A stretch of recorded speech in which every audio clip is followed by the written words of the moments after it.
Hello, everybody. How are you? I hope you're doing wonderful today. My name is Santiago Valencia. Thank you so much for stopping by. We are actually going to be working on our second episode of this series of building an orchestral template from the ground up.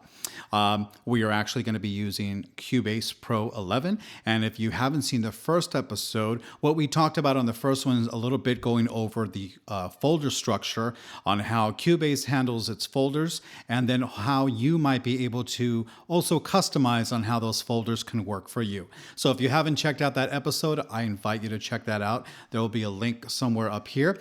But in the meanwhile, let's go ahead and get started with our episode 2.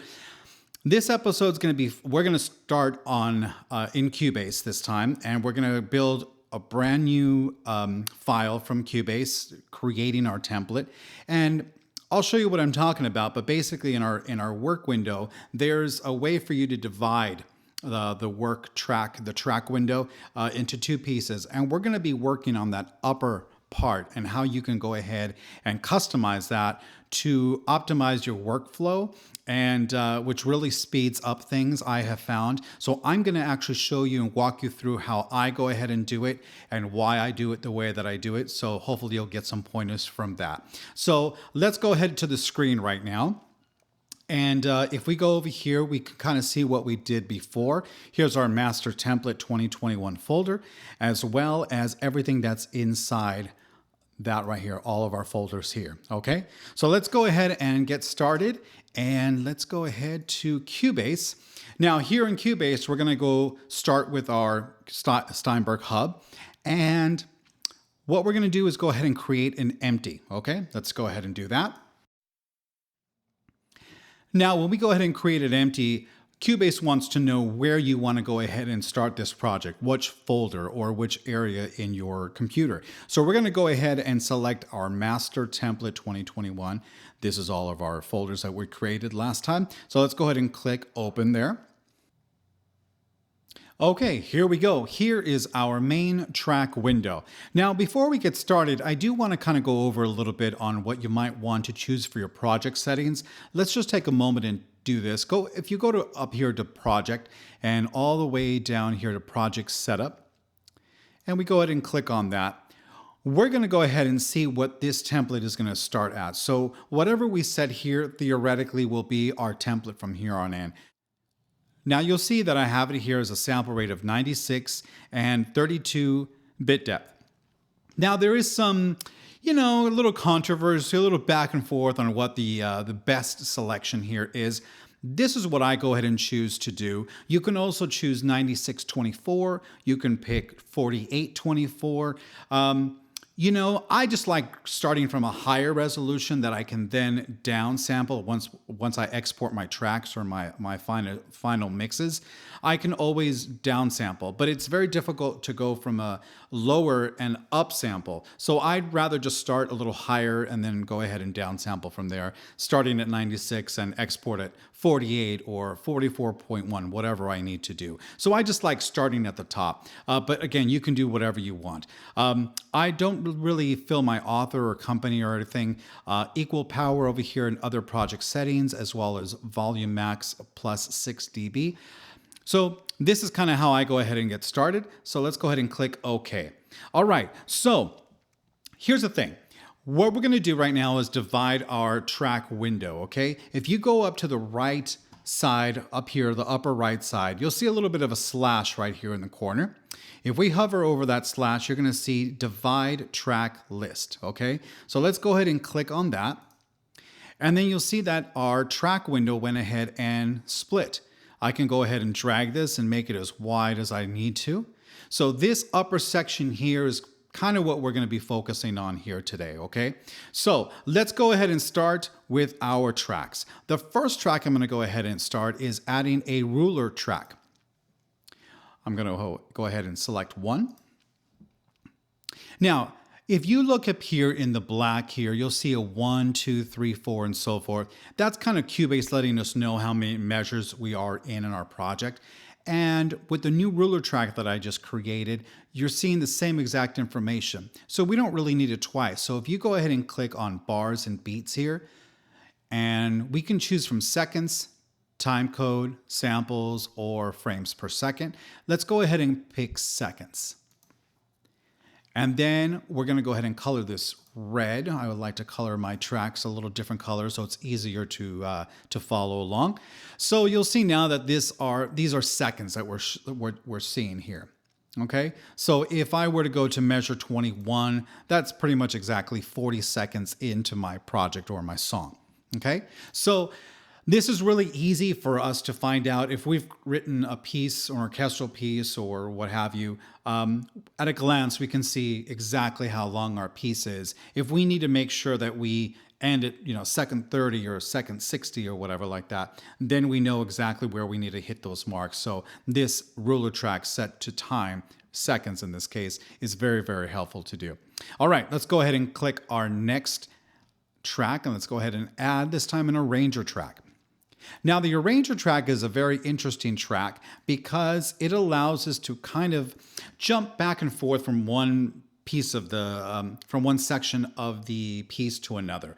If we're not exactly sure if we want like an A, B, A form, maybe want an A, B, C form, it allows us to jump from one place to another without having to move all of our tracks all over the place. We can keep the tracks the way we wrote them, and then we just tell Cubase to jump from this point to that point, maybe back to this point. So it allows us to kind of hear what our arrangement might sound like if we go ahead and switch sections without having to exactly switch over the seconds. So this arranger track is very, very useful for that.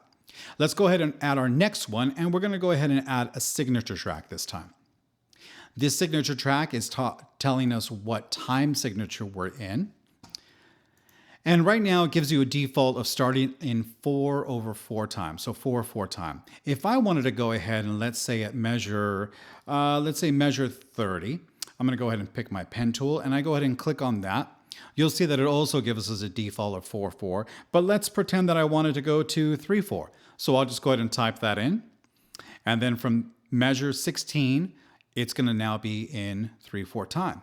If I need to go to second 40, let's say I want to go now to 7/8 time. However you want to do it. Then what I can do is also drag. Maybe I need to go ahead and put this on measure 21 instead. So it's very customizable. I can even flip these around if I need to. So the 7/8 comes first. Very, very easy to move around and customize everything. So I really, really like using this. It's very easy to do in Cubase with no problem, okay? All right, let's go ahead and add our next one. Next, we're gonna go ahead and add a tempo track. So this tempo track, pretty self-explanatory, is telling us our beats per minute, how fast our piece is gonna be. If I go ahead and drag this out here, and I widen this a little bit more so we can read a little bit more. Right now it's set to 120. If let's say I go ahead and pick 100, this red line that you see across here represents the beats per minute. So if I go ahead and click on measure, let's say 13 here, I can, with my pen tool, just hovering over, click. And let's say at measure 15, I click again, okay? I can pretty much go ahead and move this as much as I want to. So between measure 13 and measure 15, the time is gonna ramp up from 100 beats per minute all the way to 130. And let's just pretend that at measure 17 in our 3/4 time, I want it to come back down to 110, let's say. So it's very easy to customize our tempo, flow, and for orchestral music, it sometimes makes it sound a little bit more realistic if we are actually slowing down the time or just varying the time a little bit here and there. It just really helps with the realism of our tracks. So let's go ahead and add our next track. And our next track up is a chord track. Now the chord track, I don't think a lot of people use this one to their advantage as much as they probably should. I love the chord track because it really helps me in my composing, and it helps even with my songwriting in figuring out what chords, what chord progression I'm going to choose. It just makes it really, really easy for Cubase to play back a chord progression for me, and I'm, listening to it and going, okay, I like that, or no, that doesn't work. Let's change this around. So let me show you how I go ahead and use it. If again I go ahead and pick, let's go to, let's see, measure 12. 13, 14, and 15. I'm just going to go ahead and click right here. You'll see these little boxes pop up with the X inside of it. No chord has been assigned to these yet. So if I just go ahead and hover over that and double click, you'll see that a chord assistant pops up, and it's easy to input a chord here. So let's just do something really quick. Let's just say a C major 7 goes to an A minor, and then we'll go to an F, something really basic, right? And let's say just a G7. And there we go. That's pretty simple, right? Now, I could have also double clicked on this and played the actual chord on my keyboard, and it would actually register. So if I go ahead and play, let's say, a G minor 7 on the keyboard right now, it'll detect what you went ahead and played on the keyboard. So I played a G minor 7 in root position, and it went ahead and registered that. So it's really, really nice to do that. Now, if I go to this and go ahead and select these, I can copy them over by holding down the Option key on a Mac. I can go and drag these over. Let's to the 3, 4 time. Let's just pretend. And I can rearrange these here if I need to. Okay. And actually, I'm going to move that 7, 8 time. Let's go ahead and change this to 4, 4. Very easily right there. And then I can just go ahead and move these chords wherever I want, okay? Now, if I went ahead and let's say I wanted to play an A instead of an A minor there, you'll notice that it didn't change the first grouping here. So it's really nice that it doesn't copy over what the previous one was, and it makes it very easy to just go ahead and songwrite and create our chord progressions, orchestrate our chord progressions on how it's going. So if I'm writing a piece and let's say I'm in measure 117 and I'm listening to something and something might sound a little off, all I have to do is look at my chord track and go, wait, that is supposed to be that chord, something's not sounding right, and then I can go ahead and fix it. And at a moment, I can just go ahead and look at what it's supposed to be, and it just really improves the speed of my workflow tremendously. So I really love this chord track in writing and in composing, but also checking my work as I'm going ahead and orchestrating and everything. All right, let's go ahead and move over to our next one. Now, before I do, I want to point something out here.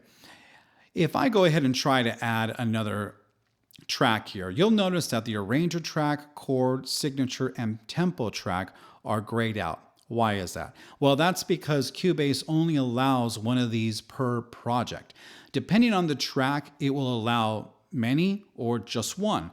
So we've already used our one for arranger, chord, signature, and tempo track. So just so you know. All right, let's go ahead and add a marker track now. And this one we're going to go ahead and name section. Okay. Now the section marker track that I've labeled section, I love to use to let myself know at what point I'm in my composition. Okay. So if I gone ahead and with my pen tool added 3 markers, I can go ahead and double click. Now nothing happens. Why? Well, because if you look at the upper left-hand corner up here in description, you can go ahead and click right under that, and there's a bit of an invisible box there. And we can go ahead and type in whatever we want. So let's say our first marker says intro. If I click my second one, I will say A section. And let's go ahead and do the last one here, and we'll just name that a B section. And just like the other stuff, we can easily move this around. So let's say my intro starts at measure 3, my A section starts here at measure 12, and my B section starts at the time change, which is no longer actually. So we can easily move it around, and just like the chord track, it just helps our organization. It speeds up our workflow so we know exactly what section's coming up, and I love using that with this marker track. Let's now go ahead and add one more marker track. And this one I'm going to go ahead and name spotting. Let's go ahead and color that red. And very similar to our first one, I'm just going to go ahead and start writing in some notes here. So let's pretend we're composing something, and let's just hit a couple notes here. Here's another couple markers.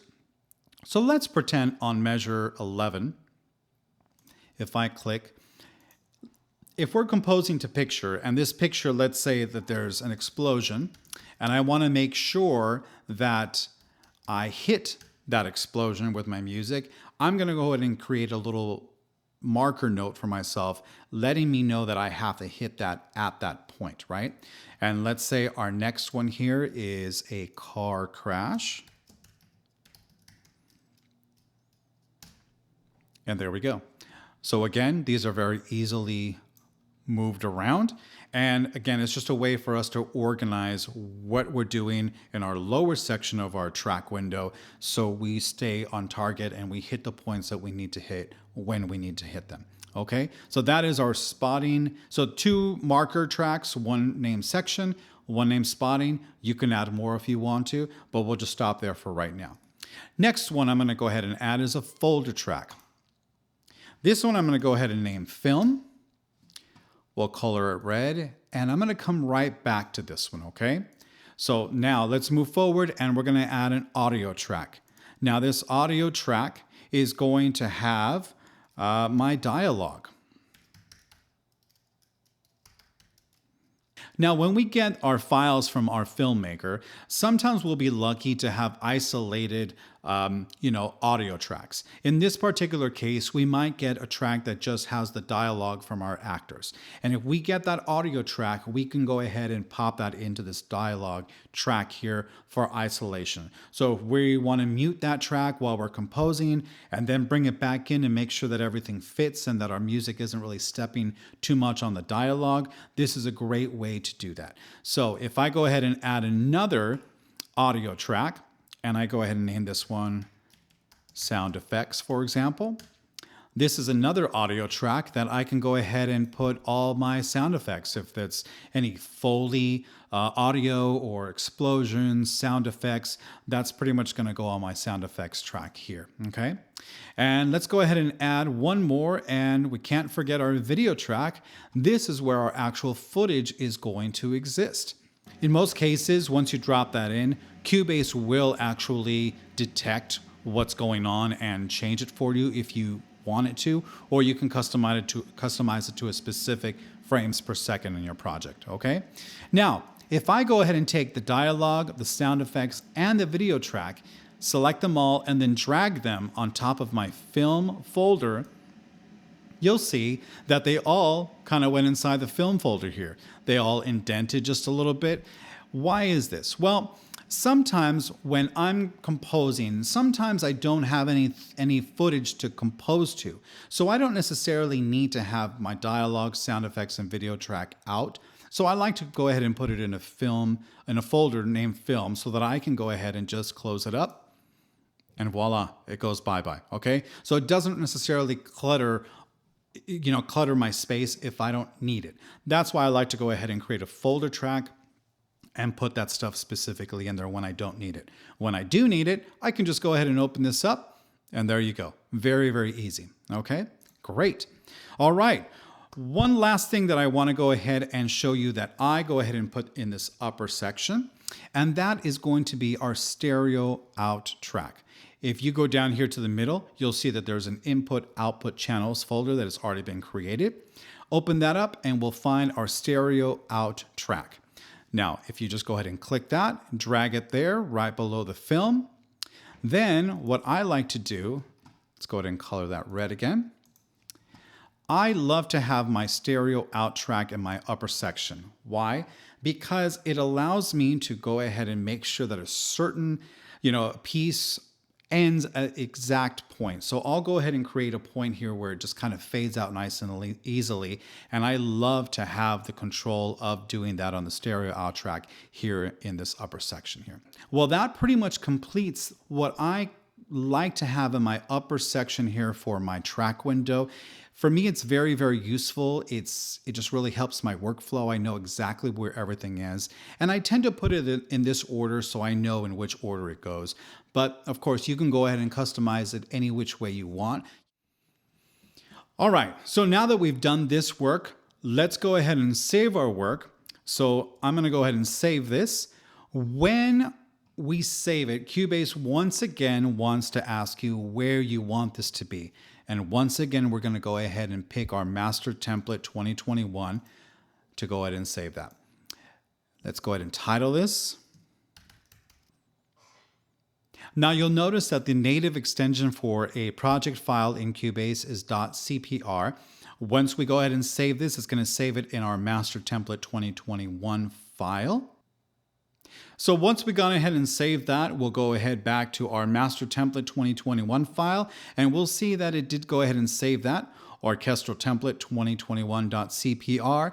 So the next time we open this, we'll see the work that we've done, and then we can continue building our template from there. All right, well, that pretty much concludes this episode. On the next one, we're going to really get into the nitty-gritty and start creating our folders that's going to hold all of our instrument tracks. A lot to do still in creating this template. Ladies and gentlemen, this concludes the episode for today. I hope this helped you, gave you some tips to think about. Go ahead and leave a thumbs up if you enjoy the episode, and even consider subscribing so that we can notify you as to when the next episode comes out in this building an orchestral template from the ground up. My name is Santiago Valencia. Thank you again. It's been a wonderful time being here with you. And until next time, it's been a real slice. Take care.